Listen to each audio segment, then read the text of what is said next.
فقال الملأ الذین کفروا من قومہ، ان کی قوم میں سے کفار کے جو سردار تھے، بڑے بڑے امراء جو تھے، دولت مند لوگ تھے، وہ کہنے لگے ما نراک الا بشرا مثلنا، ہم تو آپ کو اپنے جیسا انسان ہی سمجھتے ہیں، بشر ہی سمجھتے ہیں،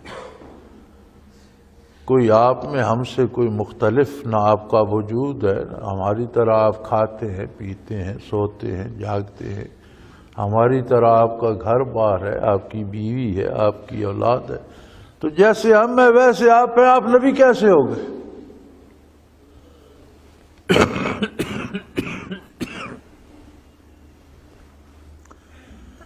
یعنی ان کا خیال یہ تھا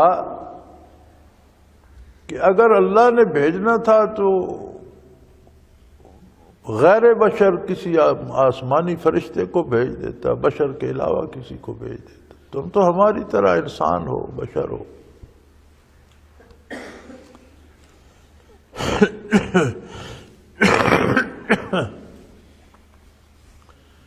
قرآن کریم نے دوسری جگہ فرمایا ہے کہ اگر ہم کسی فرشتے کو بھیجتے تو اسے بھی انسانی لباس میں بھیجنا پڑتا، اگر فرشتہ رہتا تو یہ نہ اس کی بات سنتے نہ سمجھتے نہ اسے دیکھ سکتے، اگر فرشتہ انسان بن کر ان سے بات کرتا تو پھر یہ کہتے کہ تم تو فرشتے ہو، انسانی وجود میں آئے، تمہیں نہ بھوک نہ پیاس نہ بیوی نہ بچے نہ نیند نہ بیداری کسی چیز کے ہم انسان ہیں، ہم ایسا کیسا کر سکتے ہیں؟ تو پھر بشریت کی فضیلت ہی یہی ہے کہ معرفت الہی کا تاج اس کے سر پر رکھا گیا، اور سب سے بڑے امین جو ہوتے ہیں معرفت الہی کے وہ انبیاء ہوتے ہیں۔ ہمارے ہاں بھی یہ بڑا زور زار سے جھگڑا چلتا رہتا ہے، نبی نور ہوتا ہے، کوئی کہتا ہے نہیں نبی بشر ہوتا ہے۔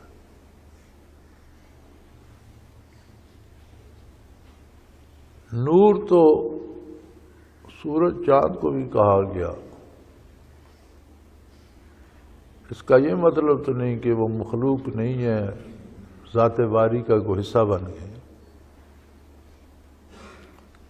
انبیاء علیہ السلام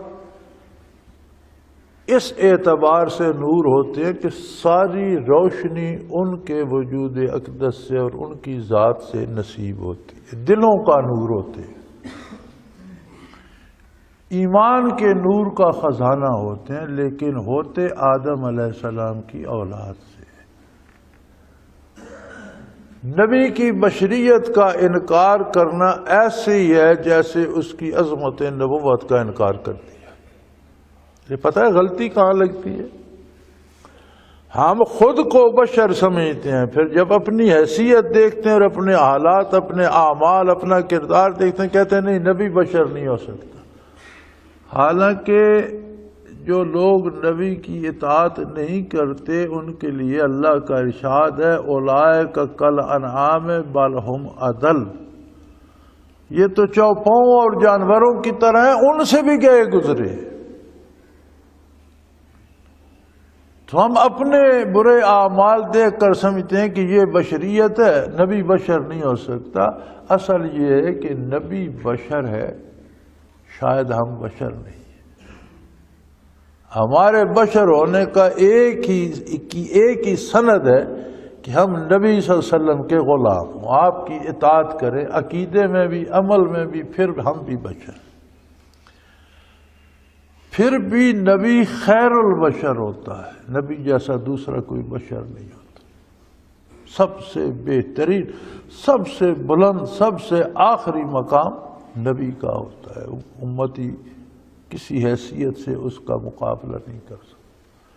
تو ہم خود کو بشر سمجھ بیٹھتے ہیں، پھر کہتے ہیں نہیں یار ایسا تو پھر نبی نہیں ہو سکتا۔ دیکھنا یہ ہے کہ ہم کہاں تک نبی صلی اللہ علیہ وسلم کی غلامی میں ہیں، وہاں تک ہم بشر ہیں، جہاں سے ہم چھوڑ دیتے ہیں ہم بشر نہیں رہتے۔ نبی بشر ہوتا ہے اور بشریت کے لیے فخر ہوتا ہے، تاج ہوتا ہے بشریت کے سر کا۔